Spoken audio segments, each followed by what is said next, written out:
اعوذ باللہ من الشیطان الرجیم بسم اللہ الرحمن الرحیم ولا تفسدوا فی الارض بعد اصلاحها وادعوه خوفا وطمعا ان رحمت اللہ قریب من المحسنین۔ اور زمین میں اس کی اصلاح کے بعد فساد نہ کرو، اور خوف کے ساتھ اور طمع کے ساتھ اسی کو پکارو، یقیناً اللہ تعالیٰ کی رحمت نیکی کرنے والوں کے قریب ہے۔ آج ہم نے سورۃ الاعراف کی آیت نمبر 56 تلاوت کی۔ اس سے پہلے ہم آیت نمبر 55 کی تلاوت کر چکے ہیں، اس کا ترجمہ ہم نے پڑھا اور اس کی تفسیر کو سنی ہم نے۔ آیت نمبر 55 میں نے پڑھا تھا کہ تم اپنے رب کو گڑ گڑا کر اور چپکے چپکے پکارو، یقیناً وہ حد سے گزرنے والوں سے محبت نہیں کرتا۔ تو اس میں اللہ تعالیٰ سے ایک تو کیسے مانگتے ہیں، کیسے دعا کرتے ہیں، اللہ کو کیسے پکارتے ہیں، وہ طریقہ بتایا گیا ہے کہ گڑ گڑا کر مطلب کہ بالکل اپنی پوری جو آپ کے اندر جو فیلنگز ہیں، جو آپ کے جذبات ہیں، جو آپ کی خواہش ہے، اس کے پوری جو آپ کی جو فیلنگز ہے اس کے ساتھ ایڈ کر کے تو آپ اللہ سے مانگیں، یعنی کہ جو آپ کی خواہش ہے وہ بالکل آپ اپنے دل اس کو محسوس کریں اور اللہ تعالیٰ کے آگے دعا کریں، اور اس کی قبولیت کا آپ کو یقین ہونا چاہیے۔ اور دوسرا چپکے چپکے مطلب کہ اپنے دل کے اندر اس کو پکاریں۔ تو نبی پاک صلی اللہ علیہ وسلم کی حدیث ہے کہ اللہ تعالیٰ خالی دل کی جو پکار ہے وہ نہیں سنتے، وہ اس کو نہیں قبول کرتے۔ اللہ تعالیٰ تو ہر چیز کو سنتے ہیں، ہر چیز کو جانتے ہیں، لیکن جو خالی دل کی دعا ہے اللہ تعالیٰ کا، نبی پاک صلی اللہ علیہ وسلم نے فرمایا کہ وہ اس کو اللہ تعالیٰ قبول نہیں کرتے۔ خالی دل سے مراد کہ آپ کا چیز کے اندر دھیان ہی نہیں ہے، آپ کو پتہ نہیں آپ کیا مانگ رہے ہیں، کیا الفاظ بول رہے ہیں اور کس کے ساتھ بات کر رہے ہیں۔ تو اس کو ہم کہتے ہیں کہ ہمارا بالکل جو آپ مانگ رہے ہیں، جو آپ کے الفاظ ہیں، آپ کا دل اس کا ساتھ نہ دے۔ تو یہ بالکل جب بھی دعا مانگیں اور جو آپ مانگ رہے ہیں اور اس کی پوری جو احساسات ہیں، جو فیلنگز ہیں، وہ آپ کے اندر اس کی ہونی چاہیے، اور بالکل اس کی قبولیت کا آپ اللہ تعالیٰ سے یقین رکھیں کہ اللہ تعالیٰ اس کو ضرور قبول کریں گے۔ تو پھر اس کی ایک بہت چانس ہوتا ہے کہ آپ کی دعا قبول ہوگی۔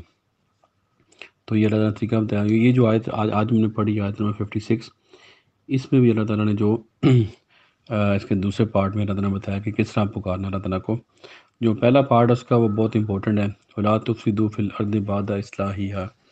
تو یہ ایک بہت زبردست آیت ہے۔ زمین کے اندر جو فساد پیدا کرنا ہے، یہ اللہ تعالیٰ کے نزدیک کتنی بڑی بات ہے اور کتنی ناپسندیدہ بات ہے کہ اللہ تعالیٰ ایز اے آرڈر دے رہے ہیں، حکم دے رہے ہیں کہ زمین میں جب کہ اس کو درست کر دیا گیا ہو، اس میں فساد پیدا نہ کرو۔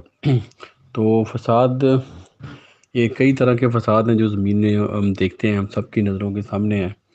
تو اس میں ایک تو فساد یہ ہے کہ اللہ کے اوپر جو ہمارا یقین ہے وہ اس میں درستگی ہونی چاہیے کہ جو کچھ بھی جیسے کہ میں پیچھے اگزامپل پڑھی، اللہ تعالیٰ نے ہمیں اگزامپل دی کہ جو بھی زمین و آسمان کا جو نظام ہے، یہ اللہ تعالیٰ نے ایک مقررہ وقت کے اندر بنایا اور اس کے اوپر پورا کنٹرول اللہ تعالیٰ کا ہے۔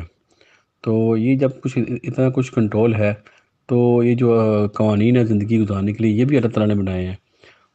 اس کے اندر بھی پرفیکشن ہے، اس کو بھی ہمیں ایسے ہی ماننا چاہیے۔ تو اس میں جو ہمارا جو یقین ہے، اس کے اندر بھی فساد پیدا ہو گیا ہے دنیا کے اندر۔ آپ دیکھیں کہ بہت سے لوگ ہیں جو اللہ تعالیٰ کو مانتے ہی نہیں ہیں، اور جو مانتے ہیں وہ اللہ تعالیٰ سے ڈرتے نہیں ہیں۔ ان کو یہ ڈر نہیں ہے، ان کو یہ خوف نہیں ہے کہ جو ہم اللہ تعالیٰ کی نافرمانی کرتے ہیں ہمیں اس کا جواب دینا پڑے گا، اور مرنے کے بعد ہم نے اللہ تعالیٰ کے پاس جانا ہے اور اللہ تعالیٰ کو ہم نے اس کا جواب دینا ہے جو ہم زندگی گزار کے ہیں۔ تو یہ بھی ایک فساد ہے ہمارے بلیو کا، ہمارے یقین کا، کہ بہت سے لوگ جو ہیں اللہ تعالیٰ کو مانتے نہیں ہیں، اور بہت سے لوگ جو ہے جو مانتے ہیں وہ اللہ تعالیٰ کے قوانین پہ یقین نہیں رکھتے۔ یقین اس سینس میں کہ اس کے اوپر عمل نہیں کرتے بہت زیادہ لوگ۔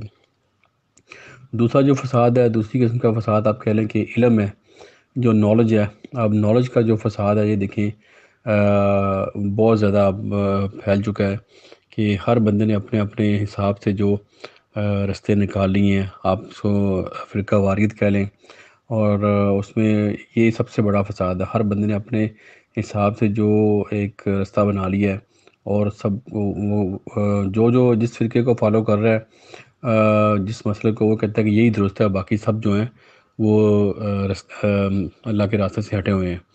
تو یہ اللہ تعالیٰ بہتر جانتے ہیں، اور اللہ تعالیٰ نے بتا دیا کہ اللہ کا راستہ سیدھا کون سا ہے. وہ اللہ کی کتاب ہے اور ہمارے نبی پاک صلی اللہ علیہ وسلم کی جو طریقہ کار ہے، جو ان کی سنت ہے، وہی سیدھا راستہ ہے. تو جو اس پہ عمل کرے گا وہی منزل پہ پہنچے گا. باقی جنہوں نے اس کے علاوہ جو راستے بنا لیے ہیں، وہ اس میں سوائے فساد کے اور کچھ بھی حاصل نہیں ہوتا. یہ آپ کے سب کے سامنے یہ اگزامپلیں موجود ہیں کہ کس طرح لوگ ایک دوسرے کو، ایک جو مسئلے کا وہ دوسرے مسئلے کو کس طرح وہ برا بھلا کہتا ہے، اور حتیٰ کہ اس کو کفر کے فتوے لگا دیتے ہیں ایک دوسرے کے اوپر. حالانکہ یہ کوئی نہیں جانتا کہ اللہ تعالیٰ کے قریب کون ہے، اور کون سا جو راستہ ہے، جو کون سا مسلک ہے وہ اللہ کے قریب ہے.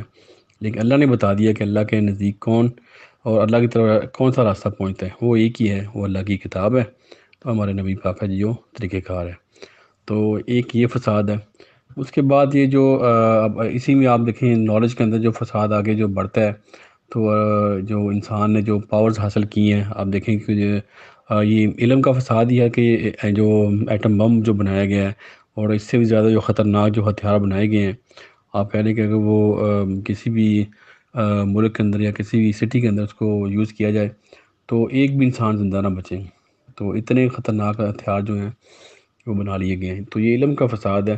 تو اس علم کو اگر وہ کسی اچھے طریقے پہ یوز کرتے، انسانیت کی فلاح کے لیے یوز کرتے، تو اس کا کتنا فائدہ ہوتا ہے. اسی طرح سائنس پہ دیکھیں آپ، سائنس نے بہت زیادہ انسانیت کے لیے فلاح کے کام بھی کیے ہیں، لیکن اس کے علاوہ ان کے جو کئی لوگوں نے اس کو مس یوز بھی کیا اور انسانیت کی تباہی کے لیے بھی یوز کیا. یہ جو دیکھیں جنگوں میں جو ہے جو ہتھیار یوز ہوتے ہیں، اس کے علاوہ جو خطرناک جو کہہ لیں آپ کئی جو نشہ آور میڈیسن ہے، یہ بھی حالانکہ اس کا جو پازیٹیو یوز بھی لوگوں نے نکالا ہے کہ اس کے جو لوگ بیمار ہوتے ہیں وہ شفا حاصل کرتے ہیں، لیکن کچھ لوگوں نے اس کے جو ایسی میڈیسن تیار کی جو لوگوں کو نشے پہ لگا دیتی ہیں.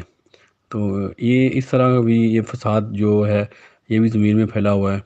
اور اس کے علاوہ جو آپ کہہ رہے ہیں جو ٹیکنالوجی کا فساد آج کل جو سب سے بڑا فتنہ ہے وہ ٹیکنالوجی کا. اب ٹیکنالوجی میں دیکھو انسانیت کے لیے کتنی فیسلٹی بھی ہیں کہ ہم ایک دوسرے سے ایک جگہ سے دوسری جگہ اپنے پیغامات ہیں اور ایک دوسرے سے بات آرام سے کر سکتے ہیں، اور جو میسج ہیں وہ آرام سے پہنچا سکتے ہیں. لیکن اس کا جو فساد کیا ہے کہ اس سے فحاشی بہت زیادہ پھیل گئی ہے. لوگ جو ہیں اس کا جو غلط یوز کر رہے ہیں، اس کو اپنی زندگی کا جو بہترین جو ٹائم ہے اس کو ویسٹ کر دیتے ہیں اس کو. تو یہ بھی فساد ہے. لیکن اسی کو اگر ہم اچھے پرپز کے لیے یوز کریں تو یہ انسانیت کے لیے فلاح کا کام بھی کرتا ہے یہ ٹیکنالوجی جو ہے. تو اس طرح یہ اللہ تعالیٰ فرما رہے کہ زمین جب اس کو درست کر دیا گیا ہو تو اس کے بعد اس کو خراب نہ کرو. تو یہ اللہ کے نزدیک بہت ناپسندیدہ چیز ہے. تو اس آیت کا ہم دوسرا پارٹ انشاءاللہ کل پڑھیں گے، اور اللہ تعالیٰ ہم سب کو عمل کی توفیق دے، اور جو بھی بیمار ہیں اللہ تعالیٰ ان کو شفا دے، جو فوت ہو چکی ہیں اللہ تعالیٰ ان کی مغفرت کرے، اور جو بھی کسی بھی پریشانی میں مبتلا ہے اللہ تعالیٰ اس کی پریشانی دور کرے. آمین. صدق اللہ العظیم. جزاک اللہ خیر.